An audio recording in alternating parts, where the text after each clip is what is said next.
Ipinagtanggol po ng ilang eksperto ang quorum ng 12 senador para po balasahin ang Senado. Binigyan din po nila ang pinagbatayang ruling ng Korte Suprema noong 1949, ang kasong Avellino versus Cuenco. Kung ano po yan, alamin po ito sa report ni Mean Los Baños. You need a vote of 13 to remove us. Am I dead? Yung nag-press con po kanina. Nahalal ba siya bilang Senate President? Hindi po.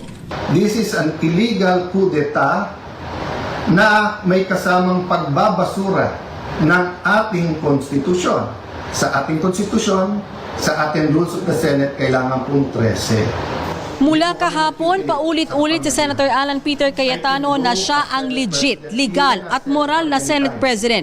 Iginigit din niya na lumabag sa batas ang quorum na ginawa ng 12 senador. Pero sagot dyan ni Senator Erwin Tulfo, medyo kulang po sa review si Senator Cayetano. Binigyang diin na nagpakilalang bagong majority bloc na pinangungunahan ni Acting Senate President Win Gatchalian ang ruling ng Korte Suprema na Avellino versus Cuenco case. Sinigundahan din ito ni dating Senate President Franklin Drilon sa kanyang panayam sa programang Good Morning Kapatid. March of 2015, ako po ang Pangulo ng Senado noon. Noong tinawag namin ang sesyon noong March 15, 2016, 2015, mayroon pong 4 na senador na nasa labas ng bansa. Mayroong 3 senador na naaresto. Ganon din po nangyari kahapon. Ang bilang po ng grupo ni Senator Win Gatchalian, dahilan po sa 24 na senador, mayroong isang nagtatago, si Senator Bato, at isa po nasa detention prisoner, Senator Ingo Estrada. 22 lamang ang available senator.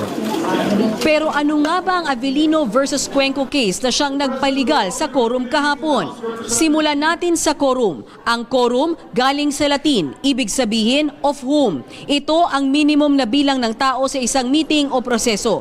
Sa konstitusyon, 24 ang senador, pero umuga ang numero ng mayorya. Una, nagtago si Senator Bato de la Rosa nang dahil sa nakabinbinitong warrant of arrest mula sa International Criminal Court o ICC. Pangalawa, kulong na si Senator Jinggoy Estrada na may kasong plunder dahil sa kickback umano niyang 573 million pesos sa flood control sa Bulacan. Kaya ang siste, mula 24, naging 22 senators na lamang ang makakaboto. Sa 22 na yan, 12 ang nasa grupo ni Senator Win Gatchalian. 10 na lang ang nasa grupo ni Senator Alan Peter Cayetano. E paano na ang quorum?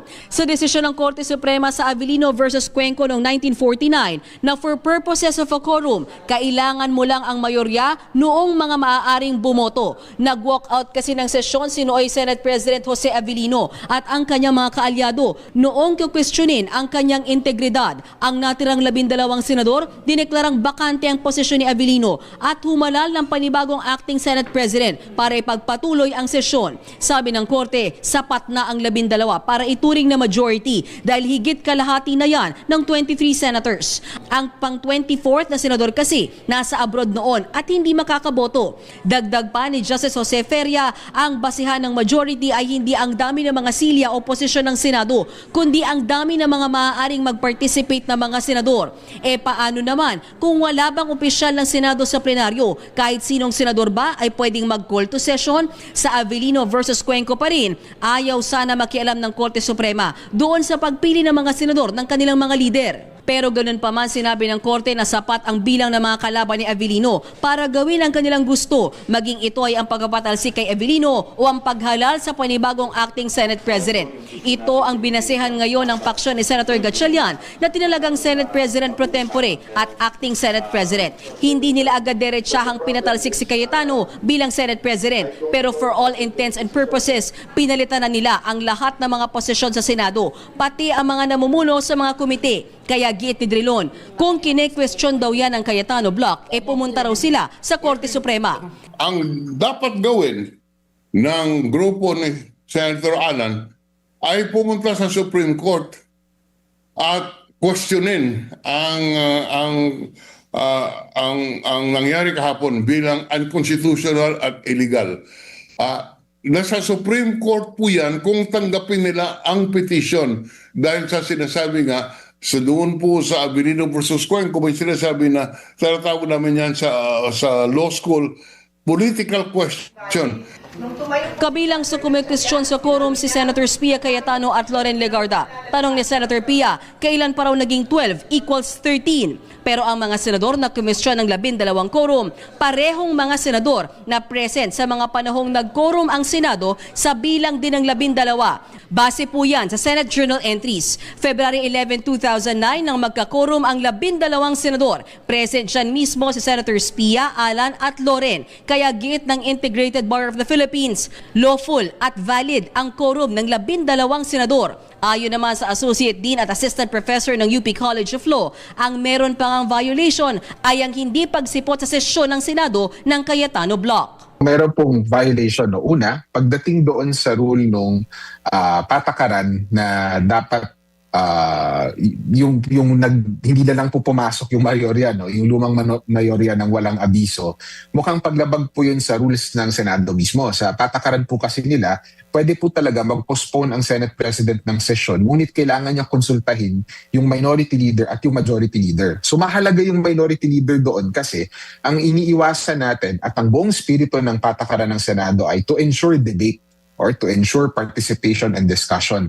At kadalasan, kung hahayaan yung arbitrary na pag-cancel ng session, ang magiging epekto nun ay mahihirapan or magkakaroon ng pagkakataon potentially yung minority na masya-shock out sila. Nagbabalita mula sa Frontline, Mean Los Baños, News 5.